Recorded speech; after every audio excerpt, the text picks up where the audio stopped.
Okay, so welcome to my lecture. The subject of my lecture is quasi-periodic crystals, paradigm shifting crystallography. This is a complex subject, but I will try to make it very simple for you so that everybody will understand what I'm talking about. Sometime during my lecture, I will ask you to think. Okay, I hope it will not be too difficult for you, but you have to think. Not just look, but also think. So this is not television, this is a lecture, right? Sometimes you have to think. So, let us start. In order to understand what happened during the day of the discovery, let me take you back to the mid-80s. And in the mid-80s, this is 1984, 1985, 1986, there were 3 discoveries, surprising discoveries, on the structure of matter and its properties, and they came year after year, and all 3 of them received the Nobel Prize. The first was the discovery of quasi-periodic crystal. This is the subject of my talk today, 1984. My name, Leon Blech, Denis Gratias, and John Kahn. Next came the discovery of fullerenes, or buckyballs, as they are called. Harry Kroto and his colleagues, 1985. Next, 1986, came the discovery of high temperature superconductivity by George Bednorz and Alex Muller. And as I said, all 3 of them received the Nobel Prize. When high temperature superconductivity was discovered, everybody was happy. There was no objection to the discovery. Of course, superconductivity was discovered in 1909. This is many years before, many years before. But nobody expected to find high temperature superconductivity. And then Alex Muller and George Bednorz discovered high temperature superconductivity. Everybody was happy. When fullerenes were discovered, again, this is the structure of a molecule, which is like a ball, like a football. And again, here's another way in which carbon atoms can pack. Everybody was happy. But when quasi-periodic crystals were found and announced, they made a lot of resistance from the scientific community. Not only resistance from the simple scientists, but also from the top of the scientific community. And I will tell you about this rejection and objection later on. Now, in order to understand my talk, I would like you to know something about order, about periodicity, and about rotational symmetry in crystals. So first, let's talk about order. Here we see a 2-dimensional lattice of atoms, and clearly you see that there is order there. What does it mean to you? It means that if I ask you to continue, this line of atom in this direction, or this in this direction, any direction, you know how to do it, because you understand the order. Right? So you measure the distance from here to here, you put here another atom, and here another one, and here another one, another one. You know how to do it. This is order, so you understand it. This is a 2-dimensional lattice. Look here at this direction. Because the lattice is not only ordered, it is also periodic. You see that in every direction that you go, there is also periodicity. That means that the distance from here to here equals the distance from here to here, and so on and so on. And there is periodicity in every direction. In this direction, there is periodicity. In this direction, there is periodicity. Every direction you go, you see periodicity, and so on. That's about periodicity. Now, in this case, the periodicity is of one atom. It means that you have this is a motif, and the motif is one atom. You have one here, and one here, and one here, and one here, and so on. But the motif can be more complex. Need not be made of one atom. Here's an example. This is a fence. It's a picture of a fence of my hotel in Easter Island, in the Pacific. And if you look at this structure, you see that there is periodicity, but the periodicity is not just one bar, it's more than that. Look to the left. You see, this is the motif. Large, large, small, small, large, large, tiny, small, large. Large, large, small, small, large, large, tiny, small, large, and so on and so on. So the motif is more complicated here, but here they come one after the other. Still periodicity. There is a motif larger and repeats itself periodically. This is periodicity in one dimension, along the line. Okay. Here is periodicity in 3 dimensions. In this case, 2 dimensions, and also you can see the 3-dimensional structure. This is a structure of a crystal made of 2 types of atoms. There is periodicity here, and every motif is purple and green, purple and green, purple and green, and so on. Now, the motif can be very, very complex.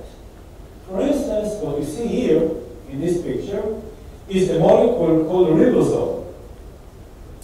Our body has a huge number of ribosomes, and the ribosome is a factory that produces large proteins, and it's essential to all life on Earth.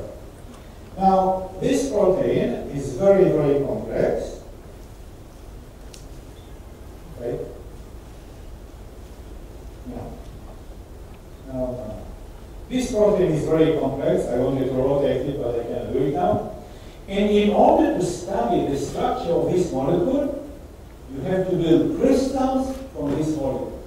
So you take molecules and put them in order, and you build a crystal.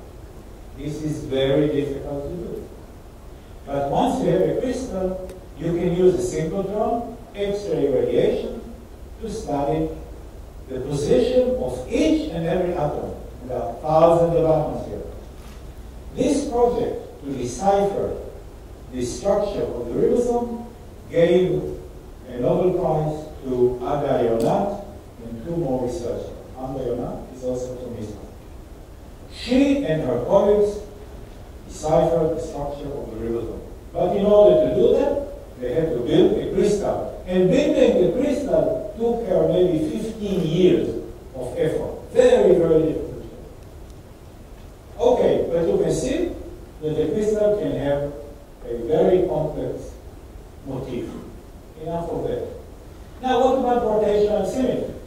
Here I have the same 2-dimensional lattice, but now I have added a handle, red handle there. Okay?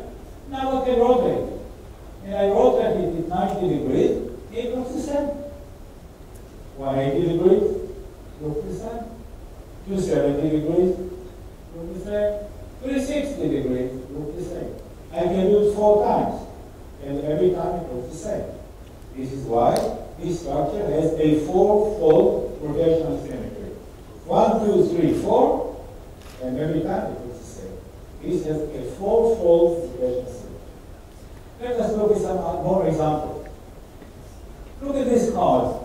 This card has a 2-fold rotational symmetry. You can turn it 180 degrees and it looks the same. You can do it 1, 2, only 5. Yeah. This set of triangles has 3-fold rotational symmetry. This flower has 5-fold rotational symmetry. This pizza, 6-fold rotational symmetry. Okay? These are motifs. A motif can have any rotation symmetry that you want. Okay. So now, let us continue. I want to say a few words about crystallography. Crystallography is the science of crystals, and already ancient people knew something about crystals. Why and how could they do that? They found crystals in nature, or they made them by crystallizing salt water, for instance, crystallizing salt. And they looked at the crystal and they saw that they had facets, they had shapes. And they measured the angles between the facets. And once they did that, they said, probably there are very small particles in the crystals. We call them atoms. And the atoms are arranged in such a way that they create these facets. For instance, if the crystal looked cubic, like a cube, they said, probably the atoms are arranged in the crystal as little cubes, which is true. But they could not prove it, because they did not have a tool to study the crystal. In 1912, this is 102 years ago, a scientist named von Laue, German scientist named von Laue, made or performed the first X-ray diffraction experiment. And by this experiment, he created a tool to study crystals. So X-ray diffraction was the first tool to study crystals. A year later, he received a Nobel for this discovery. A year later, Bragg, the father and the son, British from the city of Leeds in England, developed the Bragg equation. And the combination of the tool, X-ray diffraction, plus the Bragg equation, created the field crystallography, field of studies of crystals. Now, from 1912 up until 1982, for 70 years, all the crystals that have been studied, and there were hundreds of thousands of them, they all had something in common. They were ordered, but also periodic. All crystals that have been studied were ordered, and therefore crystals, and also periodic. So we can skip this. And therefore, based on all these hundreds of thousands of observations, a definition of crystal was developed, not based on theory, based on experience. So many hundreds of thousands have been observed, then this was the definition. So, this is the definition for one book, and it says, a crystal may be defined as a solid composed of atoms arranged in a pattern, periodic in 3 dimensions. In short, a crystal is ordered and periodic. This was the definition. Another definition from another book, same meaning, different words, but same meaning. Atoms in a crystal are arranged in a pattern that repeats itself, periodic, in 3 dimensions throughout the interior of the crystal. This was the definition, and the science of crystallography was based on X-ray diffraction. And the body that was governing the field is called the International Union of Crystallography. This is a hardcore body of mathematical crystallographers. These are no-nonsense people. These are hardcore mathematicians. No nonsense there. Everything has to be defined from the very, very foundation. And this was the body that ruled the field. And the science of crystallography was a peaceful science. It was a mature science. Mature science is a science that you think you know everything about it. You don't expect any new shocking discoveries. Everybody was happy. Now, in the crystallography in 1982, and why do I mention 1982? Because this discovery was made in 1982. A book like Charles Kittel, Introduction to Solid-State Physics, I marked something in green here. I know you cannot read it, it's too small. This is why I have enlarged it for you. Okay. And it says the following. We can make a crystal from molecules which individually, each molecule, can have 5-fold rotation axis. But we should not expect the lattice to have 5-fold rotation axis. What does it mean? It means that every molecule can have any rotation axis you want, like the flower and the pieces that I showed you. Any rotation. But the lattice itself cannot have 5-fold rotation symmetry. Why so? Here is the story. When I was a student at the Technion and in my master's degree, I took a class in Crystallography. And in the final exam, one of the questions was, prove that 5-fold rotational symmetry cannot exist in crystal. And I proved it. And I passed the exam, and this is why I'm here now. Let me show you one such proof. So, in order to prove that 5-fold rotational symmetry cannot exist in crystal, let's take two atoms in a crystal, atom P here, and atom Q here, and choose these two atoms so that the distance R between them is the minimum distance between any two atoms. Okay, these are the closest atoms possible in that lattice. And now, if 5-fold rotational symmetry is allowed, then we should be able to rotate Q around P 5 times and P around Q 5 times. And let's see what happens when we do. So here is Q, 2, 3, 4, 5, and there should be a Q prime atom there. And here is P, 2, 3, 4, 5, and there should be a P prime atom there. But clearly you see that the distance Q prime, P prime is shorter than PQ, which cannot be because I chose the closest atom. 5-fold symmetry cannot exist in crystals. It is true in periodic crystals. But all crystals were periodic. As I said, I passed it. So let's look at how atoms look in a periodic lattice. For instance, in diamond. Diamond is periodic with periodicity. This picture is high-resolution microscopy. Every white point is an atom in diamond. They are close together.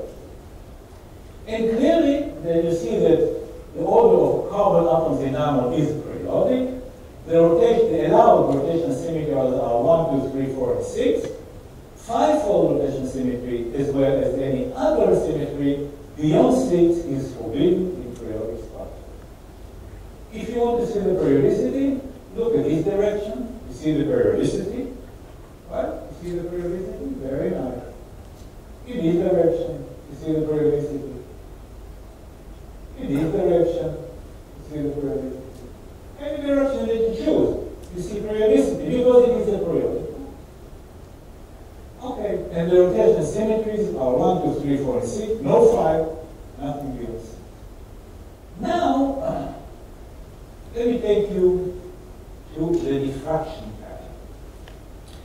Now, the diffraction, the crystal exists in what we call the real space. We live in the real space. Well, most of us live in the real space. Some people don't. but atoms in a crystal live in real space. But the diffraction pattern lives in a mathematical space which we call the reciprocal space. We invented it. This is a diffraction pattern taken by an electron microscope. This is not X-ray diffraction. This is electron diffraction. The rules are the same. Bragg law and all that, the same. Transmission electron microscope works the following. You have an electron beam that's running in vacuum and hits a specimen. The specimen is made very, very thin, and the beam, this is actually a beam, but in an electron microscope you have an electron beam, it hits the specimen and goes through and forms a spot in the center of a fluorescent sphere. So it's something like this. And this is the spot right there. This is the central spot. On top of that, beams are diffracted according to Bragg's law. So all the other beams, all the other spots are diffracted beams. This is a diffracted beam, this is diffracted beam, and so on and so on. This is a transmitted beam, the one that goes through the specimen. Everything else is diffraction. Same rules as in X-ray. Okay. And this diffraction pattern exists in the reciprocal space. And in the reciprocal space, there is periodicity of the diffraction peaks. There is periodicity here, much the same as in the real space of the crystal. And also, the rotational symmetry that are allowed are 1, 2, 3, 4, and 6. No 5-fold rotational symmetry, and nothing beyond 6-fold is allowed. If you want to see the periodicity, okay. You see periodicity here, and you see periodicity here, and you see periodicity here, and the direction periodicity, because it's a periodic arrangement. It is periodic because it was taken from a periodic crystal. Now, what does it mean? It means that if you take this from the center, right, from the center to here, you measure it with the ruler, and multiply this distance by 2, you get here. You multiply it by 3, you get here. By 4, by here. By 5, by here. Any integer, there will be a spot there. You see very clearly that in the real space and in the reciprocal space, there is periodicity. This was the science of crystallography. And then something shocking happened. A new definition of a crystal has appeared. Now, let us read this definition carefully and slowly, because it is a beautiful definition. And it is beautiful because it sounds like a poem. Bear in mind, this definition comes from the International Union of Crystallography. These are the hardcore mathematicians. They write poems? What happened? Let us read it slowly. It doesn't say a crystal is. No. It says by crystal we mean any solid having an essentially discrete diffraction diagram. Not a discrete, essentially discrete diffraction diagram. Very, very soft. And by aperiodic crystal we mean, listen to this, any crystal in which 3-dimensional lattice periodicity can be considered to be absent. This comes from the International Union of Crystallography, the hardcore mathematician. Hey, this union became humble. And the humble scientist is the scientist. Okay, so this came about in 1992, and International Union of Crystallography report was taken to the committee, and so on and so on. 1992 was the birthday of crystallography, and this was the year quasi-periodic crystals were discovered. 1982. This was 70 years after von Laue, after the first X-ray diffraction. 70 years. Now, in order to understand what happened in the day of the discovery, I will take you to my laboratory and show you my logbook. Now, good scientists, and every one of you will want to be a good scientist. No? Yes, right? Good scientist. Write your experiments in a logbook. Write down what you did, so that later on, next week, next year, you will know what you did. You will know what you did. If you think you remember, yes, maybe you remember for one day, maybe for 1 week. But after that, it's okay. Write it down, logbook. So here's a picture of my logbook from that day. Now, I must apologize because this was not written for you. So it's sort of sloppy handwriting for me. But it became necessary to show you this page in my logbook. So, it contains a lot of information. The material I was working on was aluminum, 25% manganese. The date is April 8, 1982. This is afternoon. I know that because the page before that is what I did that morning. This is afternoon. And this is the plate number on the microscope. Okay, the film number, picture number. And SAD is selected area diffraction. So it's a diffraction. And another one, and here this is a picture with magnification 28,000 times, 28K, means 28,000 times, and so on and so forth. Then I look at 1724, I I look at the picture and I say, that's strange. Now, when the Greeks made a discovery, like Archimedes, he jumped out of the bathtub shouting, Eureka! Today, scientists do not jump out of the bathtub, and we do not shout Eureka. But we say, that's odd, or that's interesting. What's going on here? Something strange. That may be a discovery, as in this case. So what was strange? Let me show you. And then I continue that afternoon to perform a series of experiments. I will go through these experiments very briefly because I don't want to go into detail, just run through and I will explain you why I did these experiments. Okay. So but this is the discovery. Because I took a diffraction pattern of this picture, selected a diffraction, I looked at the rotation symmetry, tenfold. Tenfold? Oh! Great question mark. This is the discovery.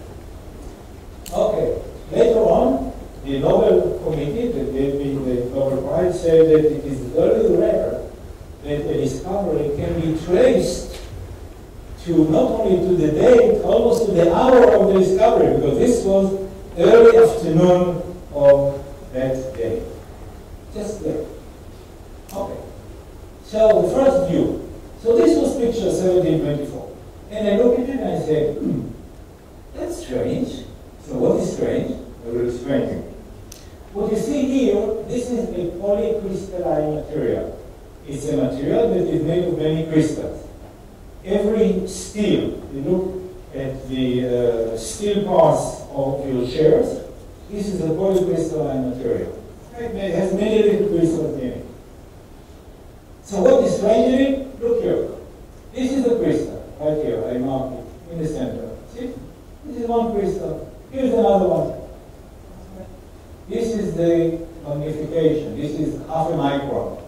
So a crystal is about 1 micron in size, between half a micron to 1 micron in size. This crystal on the left is black, pitch black. This is black, this is black, this is black, this is black. I have never seen such black crystal. Why is it strange? Because if the crystal looks black in an image that is taken by the transmitter, it means that all the energy goes to the diffractor beam. And I have never seen such a crystal that diffracts so heavily. That's interesting. How does the diffraction pattern look like? So I take the diffraction pattern. And this is how it looks. So I look at it, this is the original diffraction pattern. This is it. So I look at the diffraction pattern, and I say, what's going on? First of all, what is the rotational symmetry? So I start to count from up here.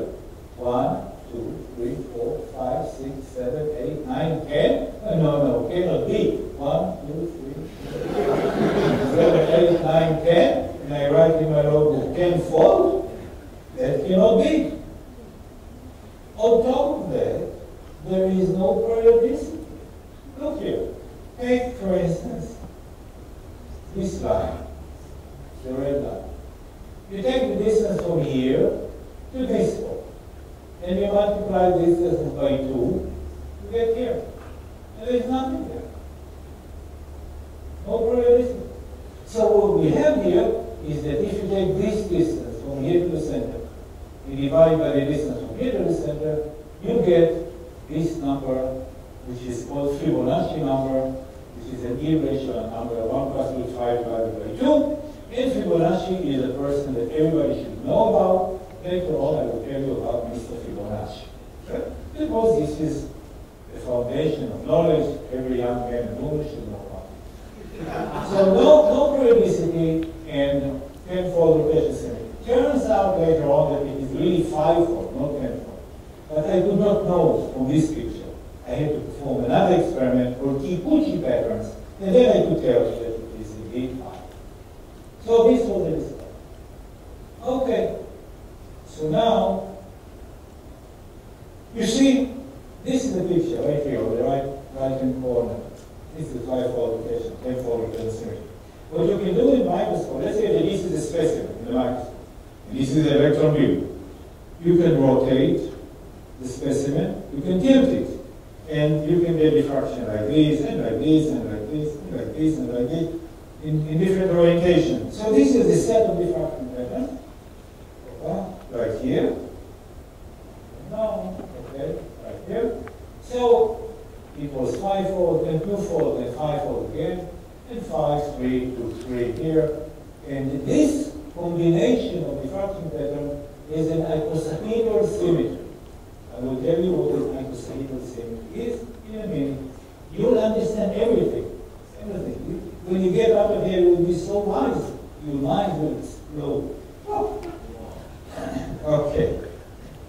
Let's continue. So what did I think? I thought that I have in my hand a structure that's called twins. What does it mean? Here's an example. I'll do it very quickly. Look here on the right-hand side. This is just a computer simulation of the same thing.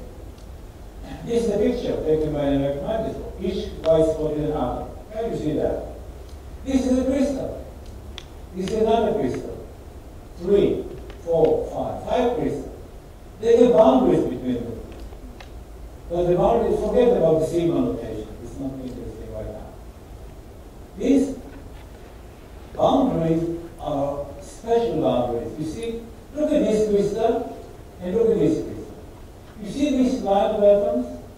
It continues here, like in a mirror. This line of atoms continues here. This line of atoms continues here. And so on and so forth. So these are like mirror boundaries that are called twins. There is twin relationship between this and this.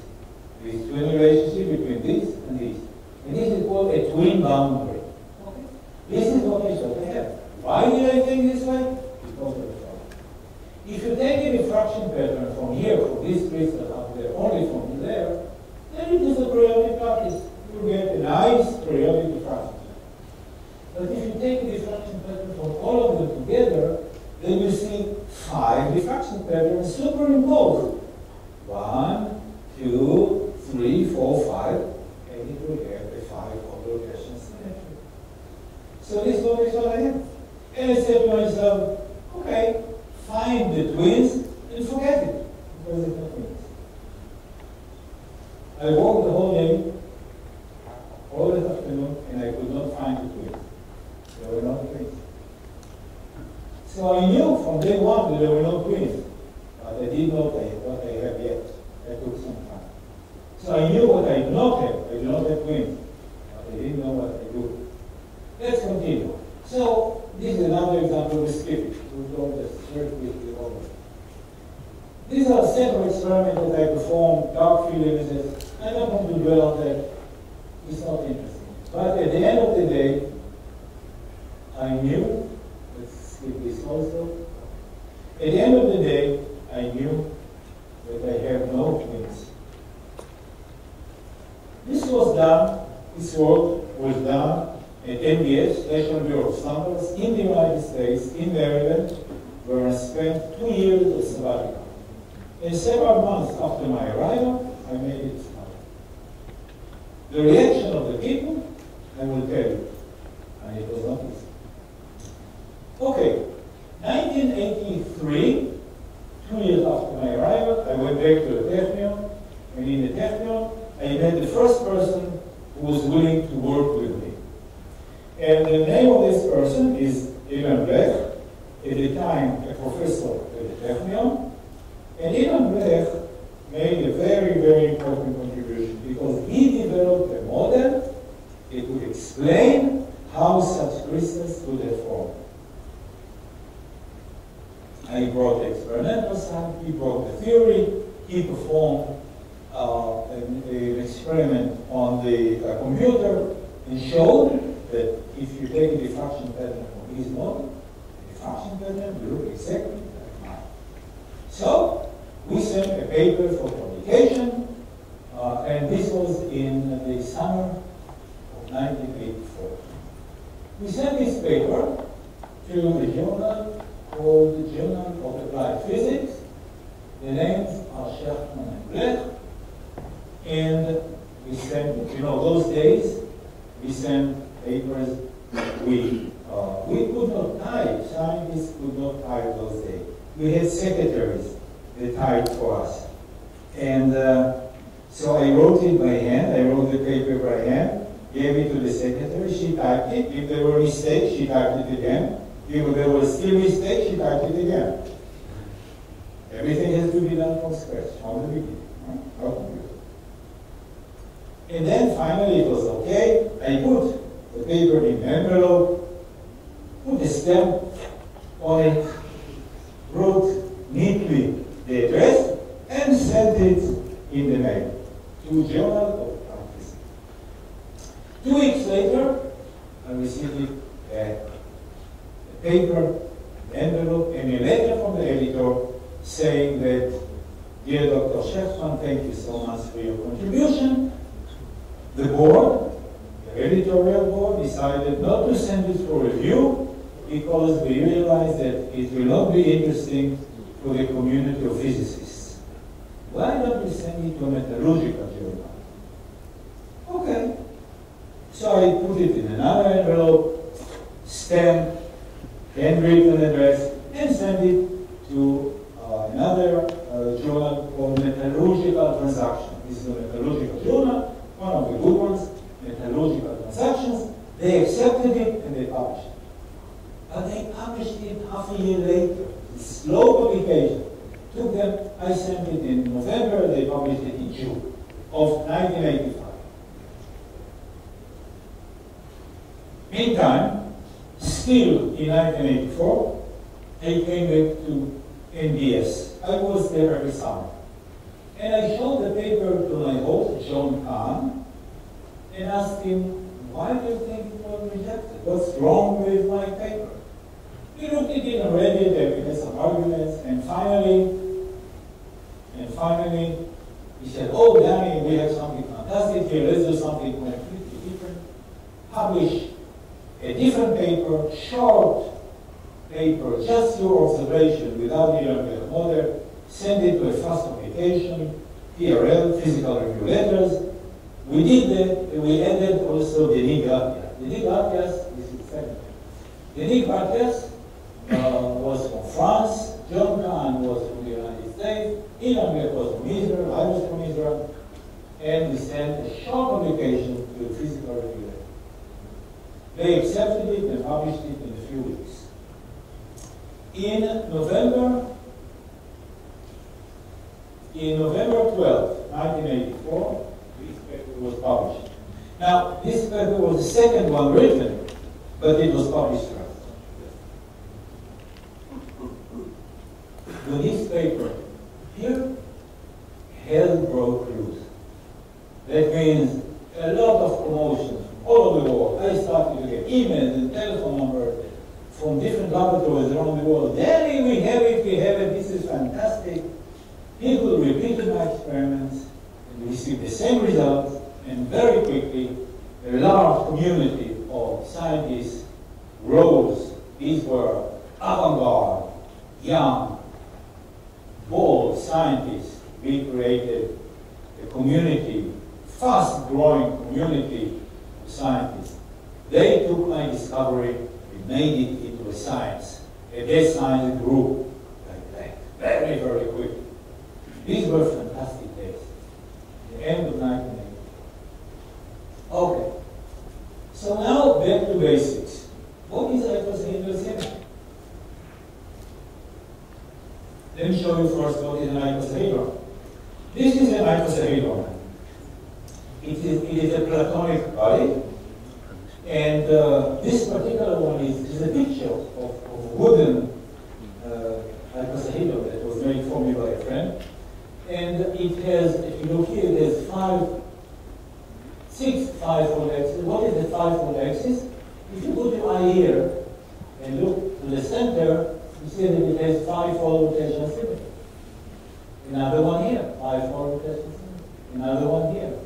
One here, one here, one here. 1, 2, 3, 4, 5, 6. This is just the negative of this, so we don't count. Okay, so 6, 5-fold, 10, 3-fold. 3-fold is the way you look at it. See, 3-fold rotation symmetry. You can turn it 1/3 of a cycle if you look exactly the same. And then 2-fold. This is an icosahedron. And the diffraction pattern, the set of diffraction patterns, has exactly this symmetry. It has 5-fold, and then 3-fold, and in between you have 2-fold. 5, 2, 3, 5, and so on and so on. So this is why we call it icosahedral phase. This is an icosahedral. Now, another way of looking at icosahedral symmetry is looking at the football. Football, you know, football? You have a team here, football? Team? Good one? Ah, okay.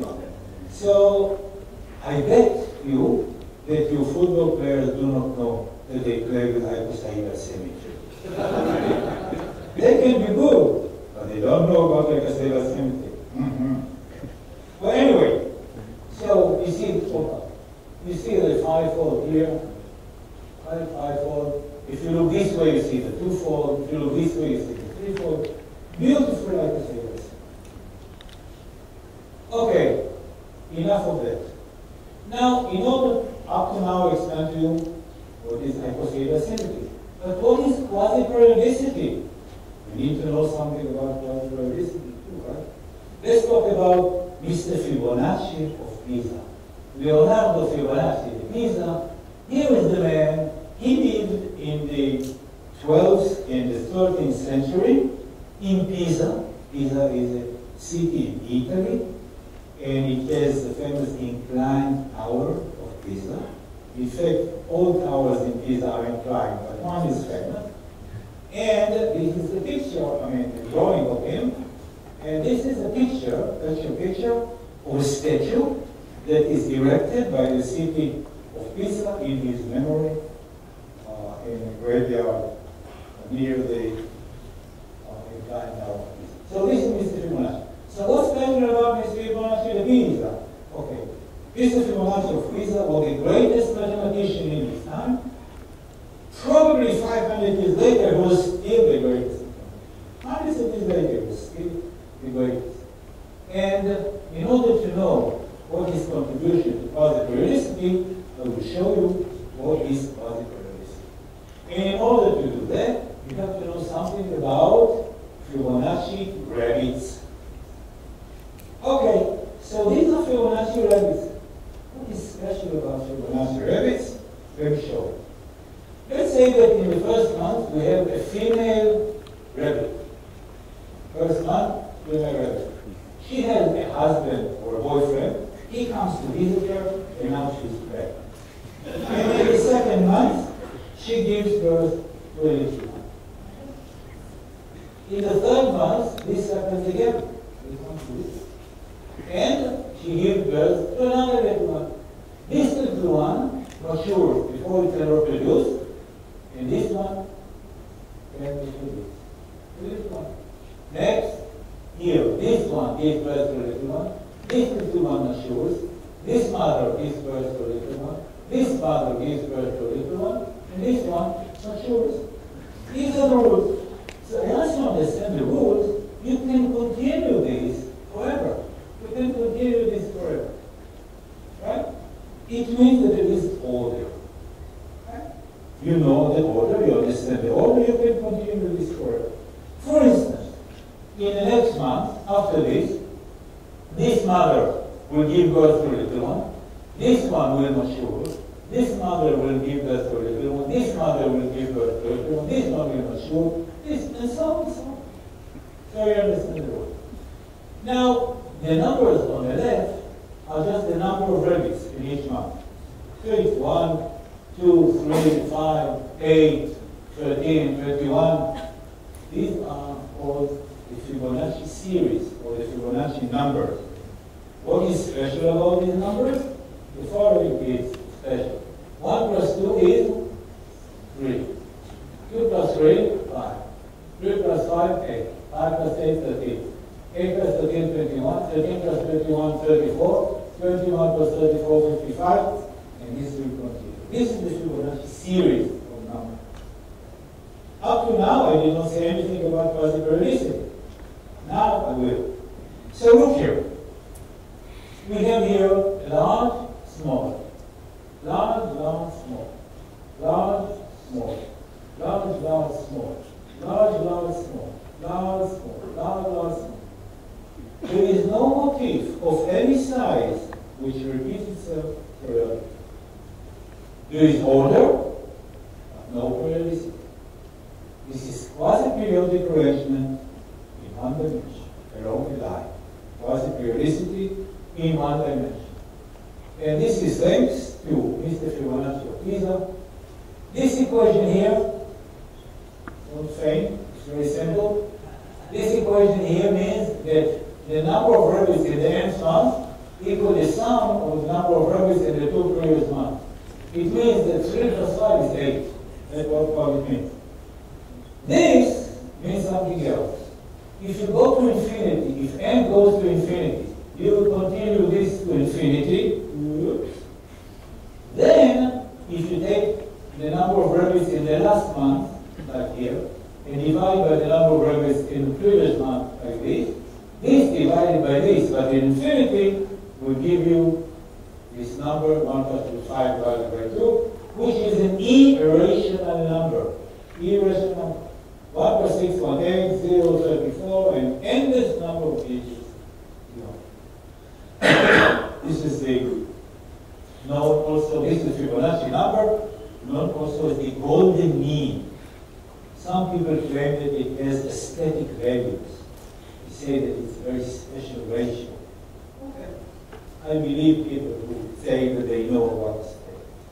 And I never argue with it. So this is the contribution of Mr. Fibonacci. He published his results in a book called Liber Abaci, Book of Abacus, or Book of Mathematics, in the year 1202, in the beginning of the 13th century. Now this book, for your general knowledge, was not dedicated to quasi-periodicity. In fact, quasi-periodicity was just a little additive to the book. The book was meant to convince the merchants of Pisa not to use the Roman numerals, but to use the Indo-Arabic numerals that we use today. Because it was very difficult to do mathematics with the Roman numeral, almost impossible. And with the Indo-Arab, it is very easy. We can do easy mathematics. So the book was dedicated to convincing the merchants of Pisa, please don't use the old Roman numerals, use the new one. And the book was dedicated to that. This was just a little chapter. Okay. What about quasi-periodicity in 2 dimensions? Here comes Mr. Roger Penrose. Roger Penrose is an eminent British scientist living in our time, and he invented the Penrose tile. These are 2 tiles, 72 degrees, 36 degrees, 2 rhombi, and if you put them together according to magic rules, you can create a 2-dimensional quasi-periodic lattice. There is no motif that repeats itself in this lattice. And if you make a diffraction pattern from this, you will get a 5-fold rotation symmetry diffraction pattern, as has been shown by another British scientist named Alan Mackay, who is a famous crystallographer living in our time. So this is quasi-periodicity in 2 dimensions. What about quasi-periodicity in 3 dimensions? Here we go. Crystals, quasi-periodic crystals. Here an example, quasi-periodicity in 3 dimensions. These are the crystals that I'm describing. Okay, and now I will ask you to think. Ready for that? Let's see. What I'm going to talk about is called the cut and project method. Very interesting. You will see. So, the cut and project. Let's take a lattice, which is periodic. This is a 2-dimensional periodic lattice. Agree? It's 2-dimensional. It's periodic. You agree? Good.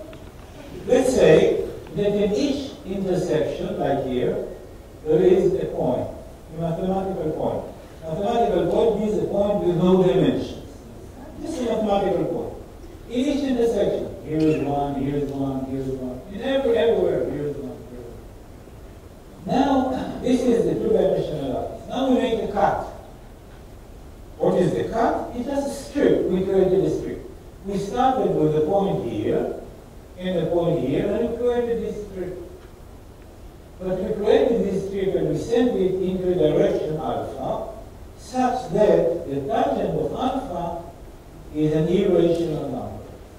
1 plus root 5 divided by 2, this is the Fibonacci number. So tangent of alpha is irrational number. Now you have to say, what does it mean? It means that if I started at a lattice point here, this line will never ever meet any other point. Never. Why? Because if it's met a point, let's say that it's met a point here. It doesn't, but let's say that it does. Then the tangent would be 1, 2, 3, 4, 5, 6, 7, 8 divided by 5. 8 divided by 5 is a rational number. But I sent it into an irrational number. It will never hit any point. This is the cut. And now we take all the points within the cut.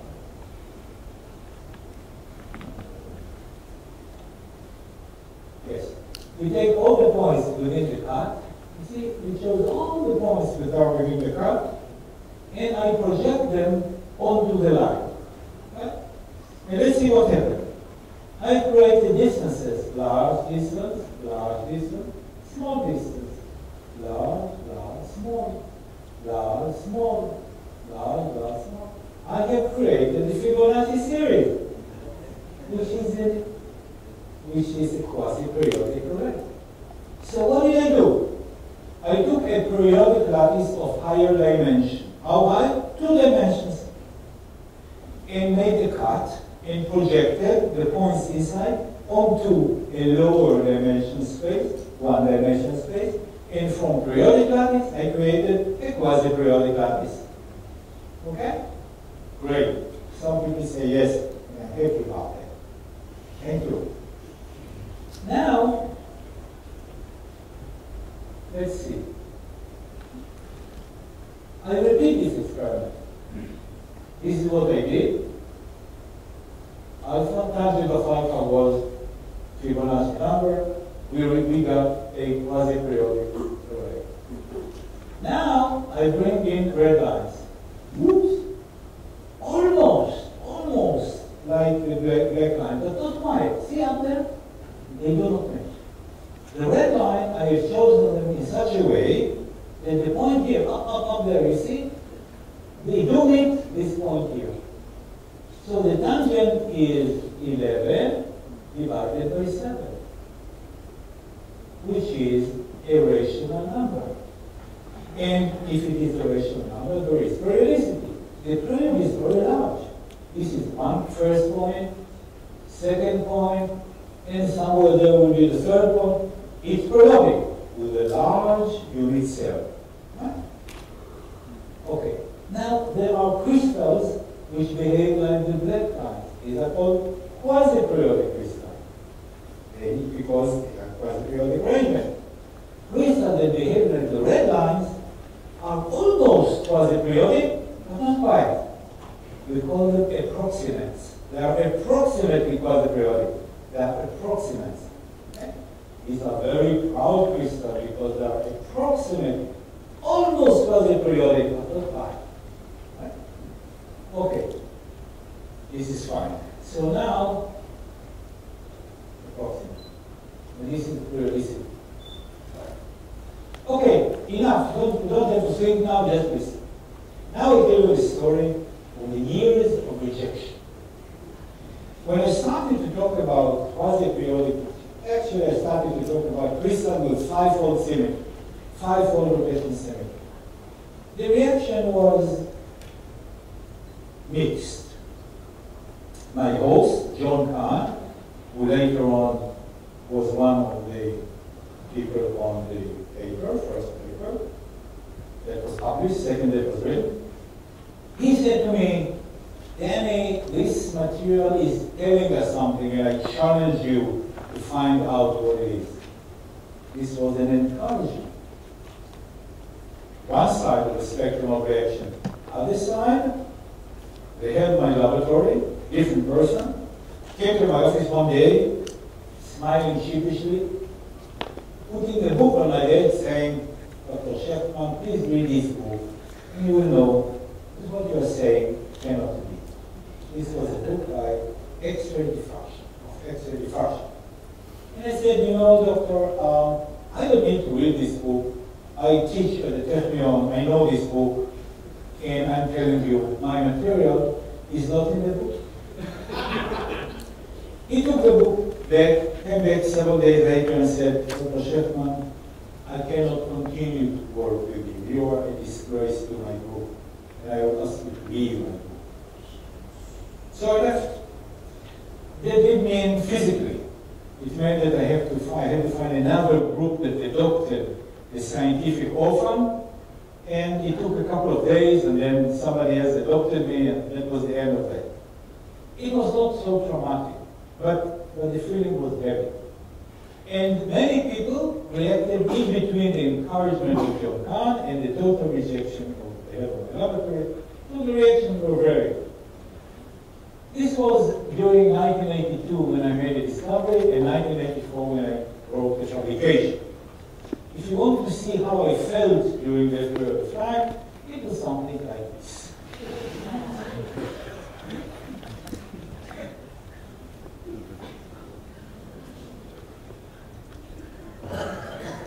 Okay, so this was the first period. 1984, I made the publication. So you think that everybody now agrees? Not so fast. Because the International Union of Crystallographers, as you may remember from the beginning of my talk, relied solely on X-ray diffraction. I brought electron diffraction.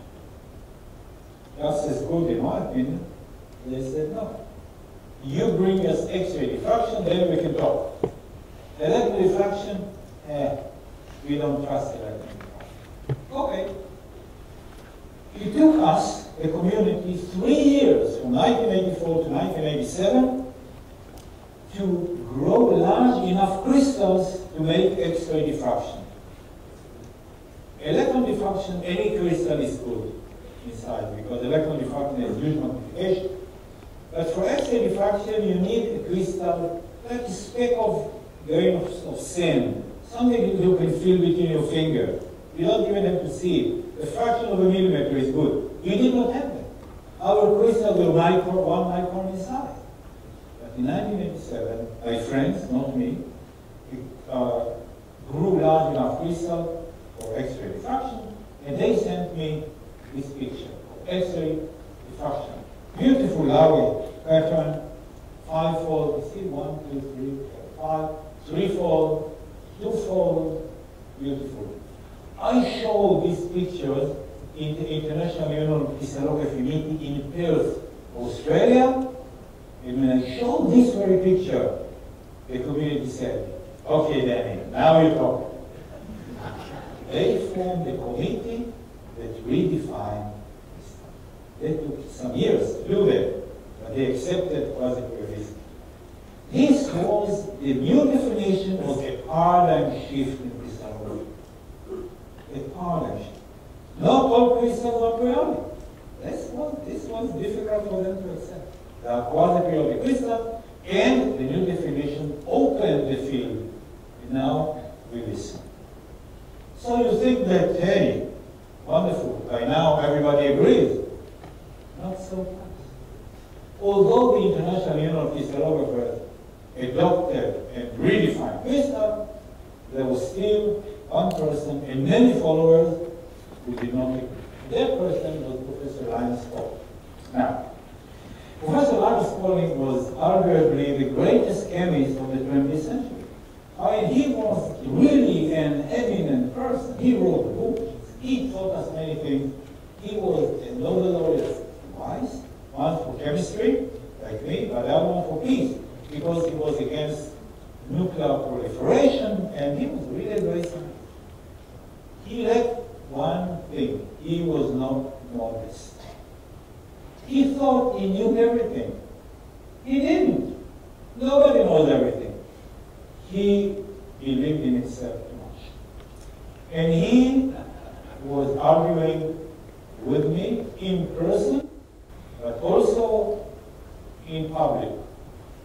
He was standing on stages talking to thousands of people. He was a good speaker, a flamboyant speaker. And he said, Danny Shechtman is talking nonsense. There are no quasi-crystals, just quasi-scientists. He was wrong. But he was very influential. And he was not alone. Because the American Chemical Society, that numbers probably 200,000 people, were behind him. He said, this immense personality, Linus Pauling, who is as close to God as the sun, is saying that Danny Shechtman is talking, what's his name? He's talking nonsense. He's probably right. He was wrong. Anyway, this argument, I will not tell you about my meetings with him and my correspondence with him. There was a lot of it. But Linus Pauling died in 1984, and after that, no more arguments.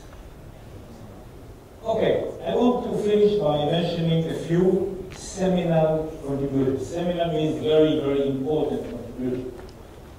The first is Roger Penrose and Aaron McKay. I mentioned their names.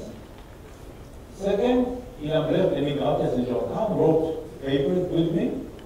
And third, Dov Levine and Paul Steinhardt. Dov Levine is now a professor at the Technion. Paul Steinhardt is a professor in Princeton. They developed the tiling model based on Penrose tiles to explain the structure of quasi-periodic crystals. Ilan Blech developed a physical model. They developed a mathematical model. They both are practically the same, but they also made a great contribution to science. And we will finish by showing you something interesting. You see, this is a drawing made by a colleague of mine on a piece of paper. And he brought it to the lunch table in 1986. And the month was July of 1986. So in July of 1986, he brought it, and I confiscated it from him. And this is why you can see it now. Otherwise, it probably was thrown into the garbage bin in 1 second. But I took it from him. And this is very interesting. Why it is? Very well. You see what he did? He counted the number of publications in the literature on quasi-periodic crystals. I will explain. We hired a secretary who collected all the papers on quasi-periodic materials from all over the world and made a library. And in the library, you know, there is a catalog. And every page in the catalog, it was simple pages of printed by the computer. Every page had maybe 20 publications. 20 publications. And so n is the number of pages. If n equals 1, we had 20 publications. If n equals 5, we had 100 publications. Okay? That's all. So we can't, this is n. This here is 1 over n. So when 1 over n is 0.10, it means that we have 10 pages. 10 pages is about 100 publications. He took it and noticed how many publications did we have in February, not 2, that's February of 1986. We had so many. In March and April and so on, July, we had so many. And as a good scientist, he joined them in his spare time. And to our horror, we saw that in December of 1986, the number of publications in the literature on quasi-periodic material will reach infinity. And all the forests of the Amazon will have to be cut just to make the paper to publish all this, to print them. But that didn't happen. But the feeling was that the world is really exploding around us. There was a huge explosion of papers. Thousands of papers were written. Amazing science has been done. Okay, I will finish by telling you that order before was equal to periodicity. Now we know that order can be periodic and quasi-periodic, and everything is fine. Now, at this point, I will let you ask questions. But before I do that, I will ask the first question, and I will also answer it. Okay? And then you can ask questions. And my question is, why is it that quasi-periodic materials were not discovered before 1982. 70 years. Tens of thousands of crystallographers all over the world studied hundreds of thousands of crystals, and nobody found quasi-periodic materials. Why? Is it because they are very rare? Is it because they are not stable? They transform to something? Is it because they are difficult to make? I, with my magic hand, made one. Is it because they are made of rare material? Praseodymium, gadolinium, and a touch of zinc? Or maybe they are made. So what is it? Well, are they rare? No. Quasi-periodic materials are not rare. There are hundreds of compositions. Hundreds of them. Not two, hundreds. Here is a partial, small list of quasi-periodic materials based on aluminum. Everything here contains aluminum. It's based on aluminum. There are many based on other elements. There are hundreds of them. Very, very unvaluable. This is not the reason they were not discovered before. Are they not stable? Many are not stable, but what does it mean? It means that once you make them, if you heat them up to 400 degrees, they will transform to something which is real. But at room temperature, they are stable. You can study them. I studied them. In microscope, nothing happened to them. That's not the reason. And then there are also stable ones. That means that they melt congruently. A material that melts congruently means that if, as you heat it up, it will not transform to anything else until the melting point. This is congruent, and so they are stable thermodynamically. No, this is not the reason. Are they difficult to make? Not at all. They are very easy to make.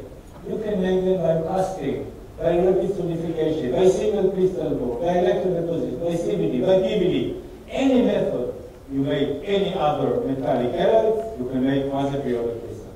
Easy. No problem at all. Everybody can make it tomorrow. So what is it? Maybe they are made of rare elements.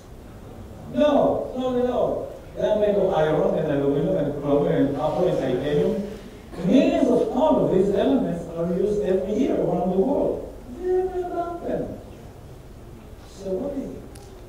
So why quasi-periodic materials were never discovered before 1980?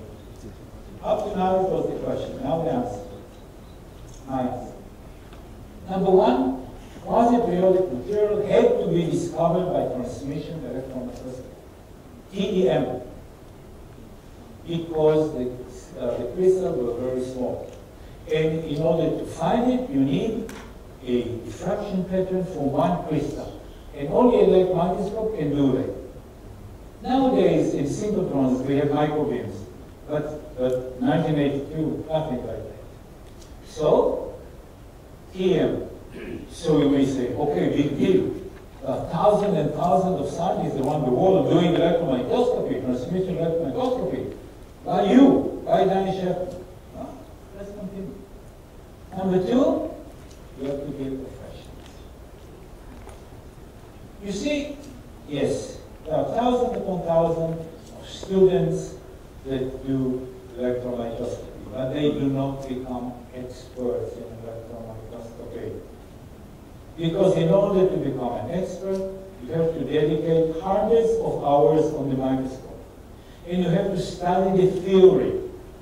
And you have to study all the techniques until you become an expert. I was an expert. I still am an expert in electron microscopy. I teach electron microscopy at Technion, and I teach it also in Iowa State University. My lesson to you, my advice to you, if you want to succeed in science, you have to have broad knowledge of many, many things and one big expertise. Become expert in something. Huh?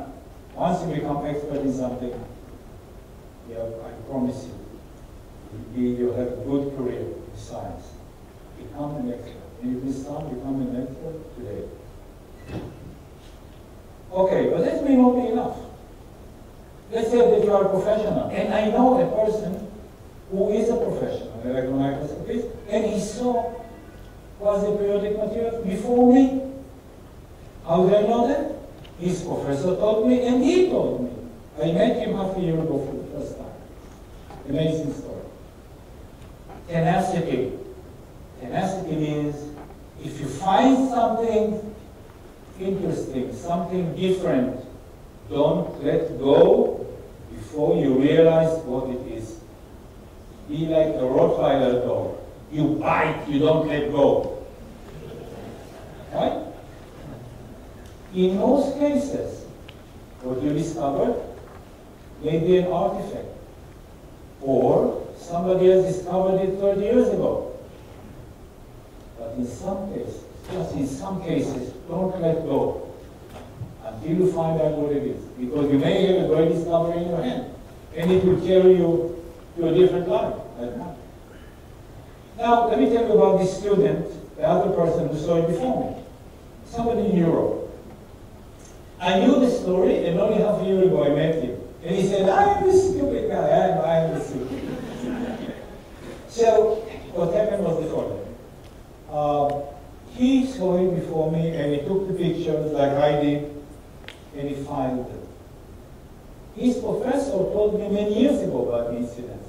The professor told me that he sieved through the slides of the pictures of his ex-students, and he see this picture, which is mine. And he looked at the date, it's before me. So he called his student. Hello, my ex-student. By now, the ex-student is a professor in a different university. Hello, student, how are you doing? The student said, thank you, professor, and how are you? He said, the professor, you know, when you did your PhD, you took a picture of the five-fold symmetry diffraction pattern that Shechtman had. He said, yes, professor. Of course I know. He said, professor, why didn't you tell me? Said the student, well, you see, professor, if I told you, you would want me to stay for 2 more years on my PhD. He filed them. That was the end of it. Tenacity. Don't let go. Find something interesting. Hold on to it. Believing in yourself. If you are a professional, you can repeat your experiments and trust them. Or if you're a theoretician, repeat your calculation and trust them. And then if somebody wants to contradict you, he will have to repeat your experiments or repeat your calculations. Not just telling you it's not in the books. That's not good enough. If you trust only things in the book, there will never be progress. Right? If you want to contradict me, if you want to tell me what's wrong, repeat my experiment. Show me what I did wrong. I'm listening. Nobody did that. Anybody who repeated my experiment agreed with me. That's what it is. Last but not least, resilience. I went through many rejection periods in my life. My promotion was delayed in university because some professors didn't like what I was doing. One of them went to talk to Linus Pauling in Palo Alto, California, and he said the Technion is going to promote Shechtman. What do you say? Linus Pauling said, Shechtman is talking nonsense. He's a quasi-scientist. So that professor wrote to the provost of the Technion, what are you going to do? You're going to promote Shechtman? The provost hesitated before, but when he received this letter, he promoted me immediately because he knew that group professor who wrote the letter. So, resilience. Okay, now this is just a nice picture of quasi-periodic crystals taken by my friend An Peng Tsai. An Peng Tsai is Chinese, from Taiwan, but he works in Sendai, Japan. But look here, 5-fold here, see 5-fold, beautiful. 2-fold and 3-fold, 1, 2, 3. And he painted it artificially to look like a cherry blossom that they like so much in Japan. Okay, thank you very much.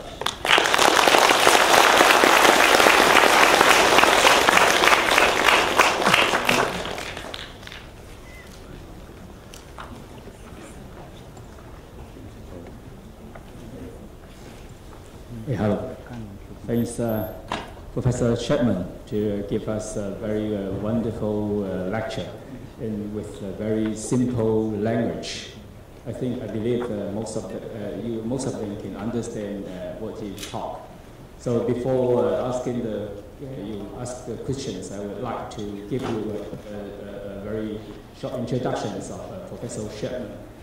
So Professor Daniel Shechtman finished his bachelor and master degrees in mechanical engineering in the Technion-Israel in 1966 and 1968, respectively. Mechanical engineering. Yeah. After completing his doctorate studies in 1972, also in Technion, Professor Shechtman was a National Research Council Fellow at the Aerospace Research Laboratory in Ohio, where he performs his research for 3 years. And in 1975, he joined the Department of Materials Engineering in the Technions, where he's currently a distinguished professor there. And during 1981 to 2004, he was several times on sabbatical at Johns Hopkins University. During that period, he discoveries by TEM, he just mentioned, in the icosaedral phase. That means polyhedral has 20 different phases. He just showed you the image there, which opened the new science of quasi-crystal and performed research on other subjects. As of 2004, he also a professor of MSc and AIMS laboratories. His current research efforts centered in the development of some arrows for the various of applications. And Professor Shechtman was a member of several academias, including the U.S. National Academy of Engineering and the Israel National Academy of Sciences. He also was awarded by many with many prizes, including the most important ones, Nobel Prize. So Professor Shechtman would like to, can I just use a very simple words to introduce in Chinese, so because there's many middle school students here, so I can introduce you and tell some of your stories in Chinese. Yeah? Yeah, okay. 所以为了因为今天在这里有很多中学生啊，我想在这里简单把他刚才讲的还有他的这个背景跟大家说一下，以便大家能够更好的理解他的这个背景。因为这个Professor Shechtman 呢是毕业于1966年和这本科，还有这个68年是硕士，然后这个都是在以色列理工毕业的。他的专业是机械工程。然后后来同样在这个以色列理工，他完成了他的博士学位，然后到美国去做博士后的研究，然后又回到以色列理工做教授，做老师，也不是教授，后来才做教授。他刚才讲到他的评教授的一些经历，其实很坎坷的，因为他的研究工作这个备受争议。他曾经这个在81年到04年有几次的这个学术休假的时间，他到美国的 Johns Hopkins University 去做研究，在那里他发现了这个准晶体这样的一个材料科学里面、化学里面的一个很重要的领域，一个现象。当然，这个现象发现以后呢，是备受争议。刚才讲了，那么有很多人提出不同的意见，甚至包括他做研究的那个课题组的组长。都拿着一本拿着一本教科书，都来告诉他说：“你还是好好看这本书吧。”结果他说：“我在以色列教过这个书啊，我很清楚啊，我的材料不是没有在这个书里面写出来的。”他说：“后来那个人第二天再来告诉他说，我这个课题组不适合你，你还是走吧。”所以这是他的课题组的组长说的。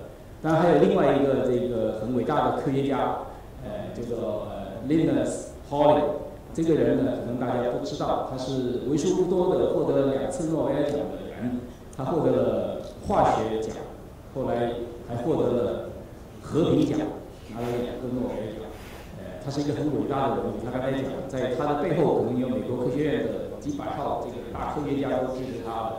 当时跟他面对面的争论过，也在公开场合上面争论过。最后给他一个评价是说，这个世界上只有准科学家，没有准晶体。只有准科学家 ，there is only quasi scientists, no quasi crystal。这是当时对他的原话的评价。所以其实他是受到很大的这个，他的研究呢是受到很大的争议。所以呢，这个是这么伟大、这么大的一个科学家给他这样的一个评价，你可想而知，以至于他在评教授的时候呢，都这个有人反对，说你不应该评教授。这个当然后来这个信到了校长那里，校长觉得说，你可以给他，所以他才勉强当了教授。所以其实这里面给我们很多年轻学生很多启示，包括他刚才讲到最后，我不知道大家听明白没有？他说为什么？这个衍射的这个理论呢，发现了70年，它一直到了1982年才这个准晶体的现象才被发现了。这里面有很多客观的原因，当然客观原因他写的第一个 TEM 什么意思呢？这个 Transmission Electron Microscope 就是这个透射电子显微镜，是一种科研工具。当然这个是外因。还有很多内因，更重要的是内因。他刚才给了几点，比如说这种专业，是吧？你必须这个专业，然后你必须坚持。你碰到一个什么东西以后，你又坚持去做。你这个在这个出现问题的时候，你怎么淡定？你又怎么去这个相信你自己，自信的去解决这些问题？然后最重要的是这个相信你自己。所以这些问题呢，我相信对我们年轻的学生呢是一个很好的启示。我也希望我们今天这个非常欢迎我们在座的几位优秀的中学生，你们来到这个课堂里面，在上大学这样的一个课堂里面，你们能够学到很多不一样，在伟大的科学家的面前，你们能够学到他很好的一些品质。好，我想今天他可以给大家回答一些问题。So next we'd like to invite Professor Shechtman to answer a few questions from our students. So any questions? 有什么问题大家可以到这边来回答，大家来提问。Any questions? Please stand here. Please. Thank you. Professor Shechtman, thanks for your wonderful lecture. I have 2 questions. The first one, do you believe that there is another kind of crystal which is different from crystal, quasi-crystal and amorphous body? And the other one, why people in your nation are so clever and wise? Thank you. Okay, so the question is, does another system besides periodic and quasi-periodic exist? Is that the question? We don't know. I hope that there is. So we are open, and if you discover something new, don't hesitate to write your paper and see if it is accepted. So we don't know, but we are open. This is progress, because before we were not open, not we. The International Journal of Crystallography and other people were not open to new ideas, but now we are. So this is progress. This discovery made a difference. So people do now listen and are open to new discoveries.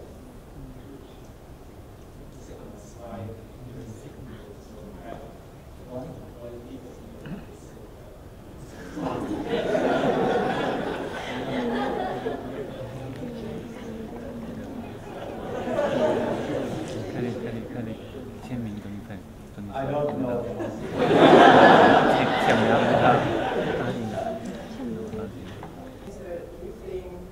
Crystallography is now mature science now, and you predict or have a feeling that there may be another paradigm future. Yeah. How about high-dimensional crystallography? Yes. Okay, so this is an extension of the previous question. No, I think that I'm sorry, I think that the science of crystallography is not a mature science. It is,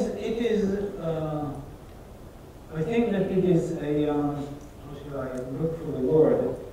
It is bold to say that the science is mature. It is not right to say that any science is mature.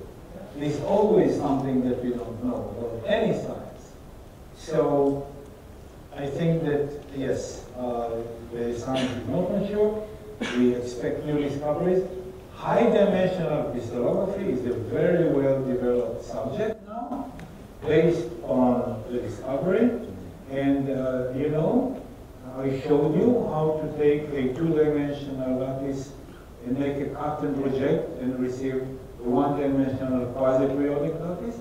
And if you have some time this evening, you can take a six-dimensional space periodic and make a cut in the sixth dimension, project it onto three-dimensional lattice, and you will have created a new quasi-periodic crystal. Does it exist in nature? Maybe yes, maybe no. We don't know. Only if you have time this year. You're welcome.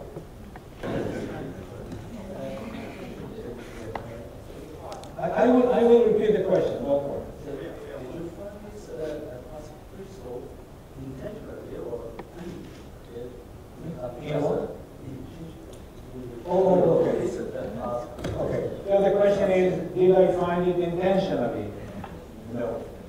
I stumbled upon it. It just happened. Nobody was expecting anything like this. Nobody was looking for quasi-periodicity. I stumbled upon it. So now you can say, okay, it's a chance, you saw it.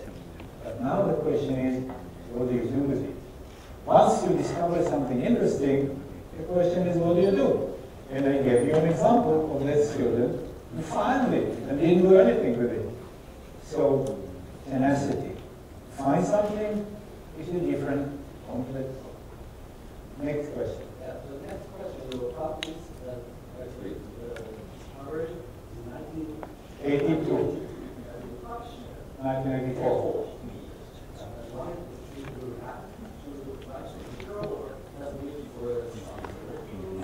Okay, so the question was, the discovery was made in April 1982 and the publication was done in the summer of 1984. More than 2 years, 2.5 years later. Okay, so why did it take so long? Okay, number one, I did not have a model that could describe. I had to wait to meet Ilan Blef. That took 2 years because I had to return to Israel for that. That took 2 years.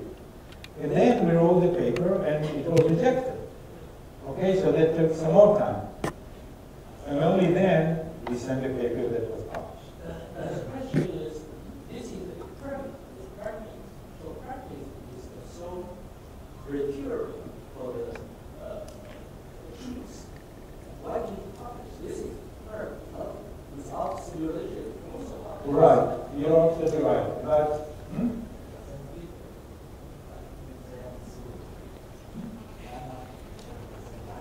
no, I understand. Yes, that's a very good question.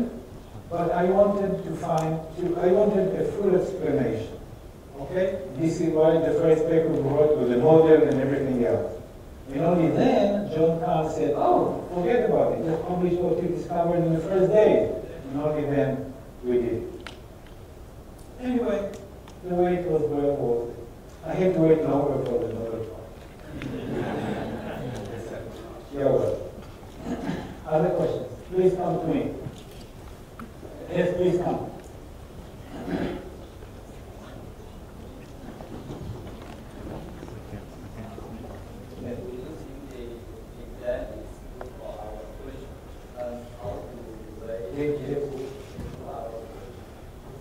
Say it again. The first question is again.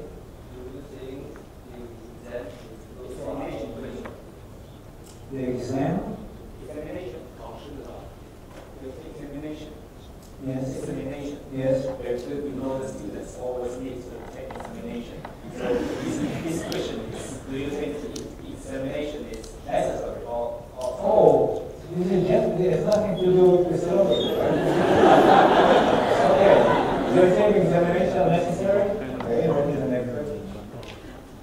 is the second question?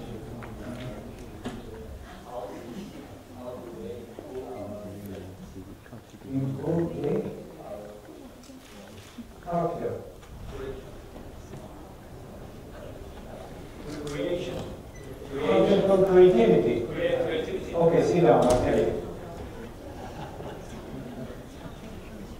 Do you think that examinations are necessary? This is the question as a professor, not as a scientist.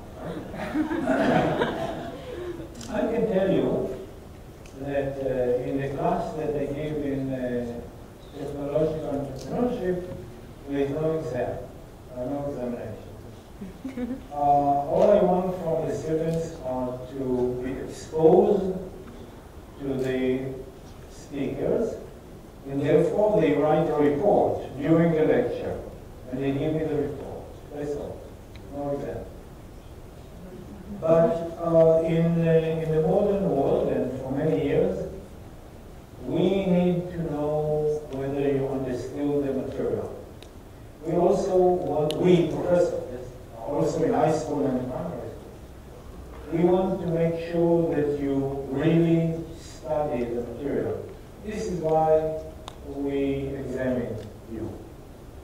I can tell you that I personally have tried different ways of examination. For instance, in one case, I taught a class, a large class of students, some subject in materials science.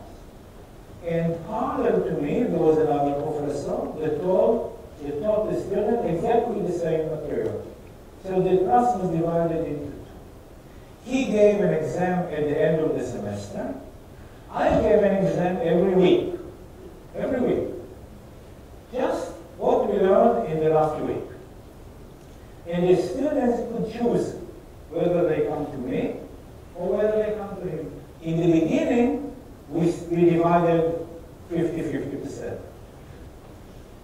2 weeks after the beginning, I had 100% of the students in my class. They left him. They preferred an exam every week. What does it mean, an examination every week? It means that the student had to study every week what we studied, what I taught them in the previous week. They had exercises and they had an exam every week. They loved it. The students really loved it. And I achieved what they wanted. I wanted to study every week. They did. They passed the exam. So there are many ways to do an exam. And I can tell you that in my university at the Technion, we are very serious about the grades. If somebody fails, they fail. There's no, we don't treat our students like children. It's very serious. If they fail, they have to do the exam again. If they fail several times, they have to repeat the whole class.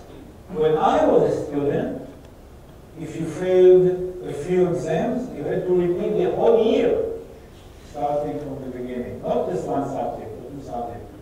From the beginning. It was tough. Every year, we had 10% drop. So they chopped our legs. And everybody was climbing not to be there. Right? So sometimes it's tough. Exams is an issue, is a good question. The other question was, how to improve creativity?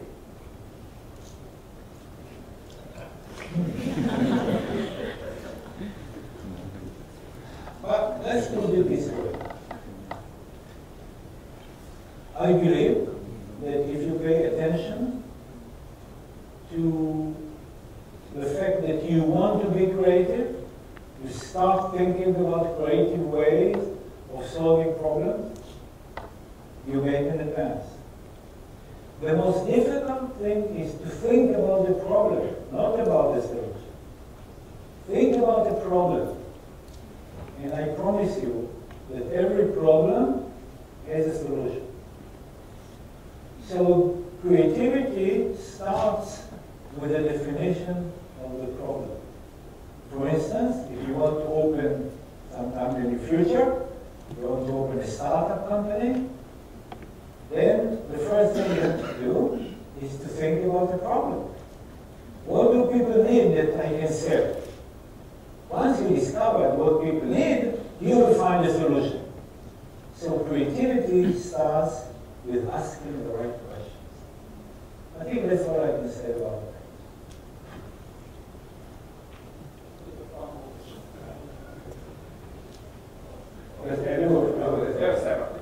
Okay.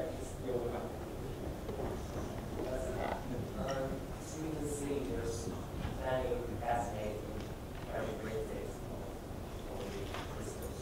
So is there any categories to break down? Any application? Okay. So the question is, please have a seat. The question is, are there applications of quasi-periodic material? So the answer is the following.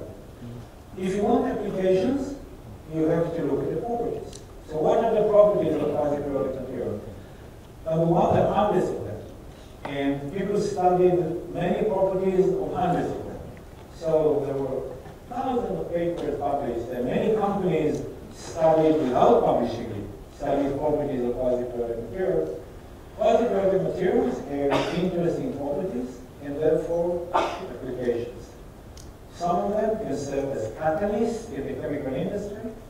Some of them have low friction and wear properties, are good friction wear. Some of them have non-stick properties like Teflon. Some of them have low heat conductivity, like heat insulators. Some of them have very interesting electrical properties, optical properties, magnetic properties, and each one of these may have an application. And already there are quite a few applications. So this should answer your question. Anybody else? You want? Yes, please answer. Since there were too many discoveries and inventions nowadays, and what can us some new adolescents or scientists wanted to find something in chemistry? Yes. What can we do? What can you do? Yeah. I do a PhD. We want to research on chemistry, and I found that there were some less people succeed in finding something new and doing something better for human. So what should we do? Okay. So the question is, in chemistry, particularly in chemistry, how can we find something new in chemistry? Yeah? Okay. Please let us see. Every generation, there is some person who everybody knows he is very wise, and he says, there is nothing more to be discovered. Everything has been discovered. Never true. Your generation, the generation of your children, the generation of your grandchildren, the generation of your great-grandchildren will make new discoveries. Mother Nature has endless number of secrets. Mother Nature is hiding the secrets like Easter eggs. And it's our job to find them. So we, the scientists, are searching for the secrets that Mother Nature is hiding from us.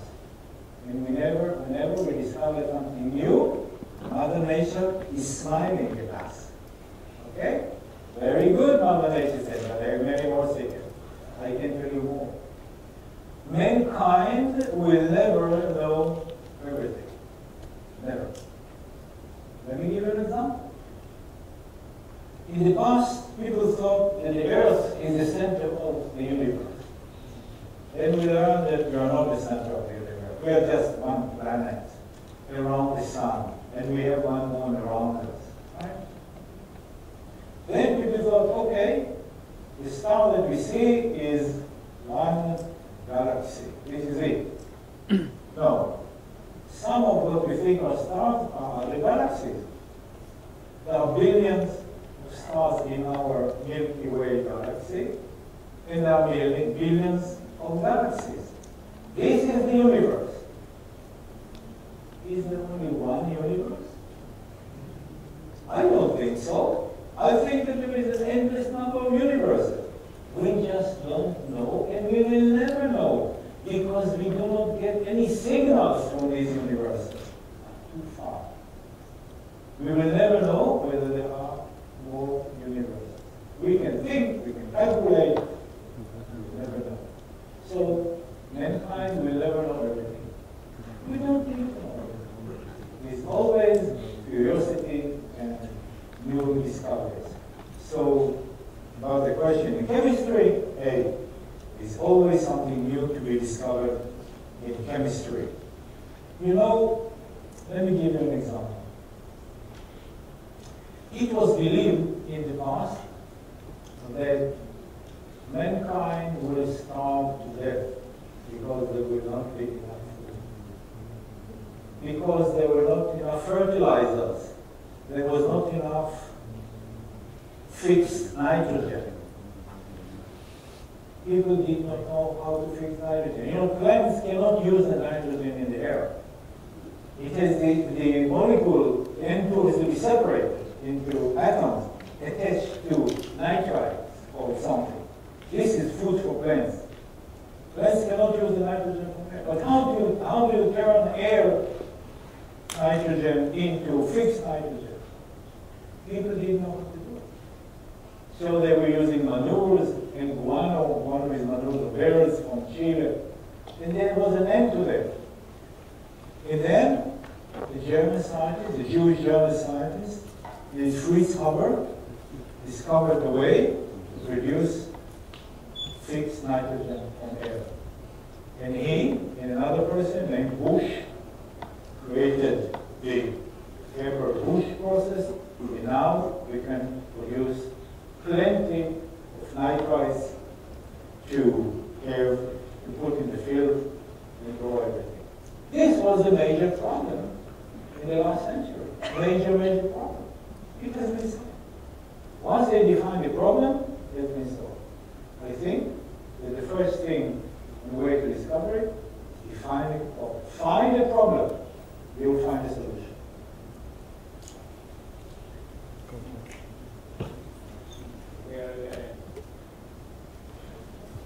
I think it's time to end the lectures now.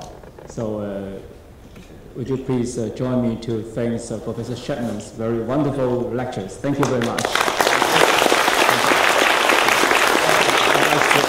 Thank you for your attention. Thank you very much. That's all for the lecture. Thank you.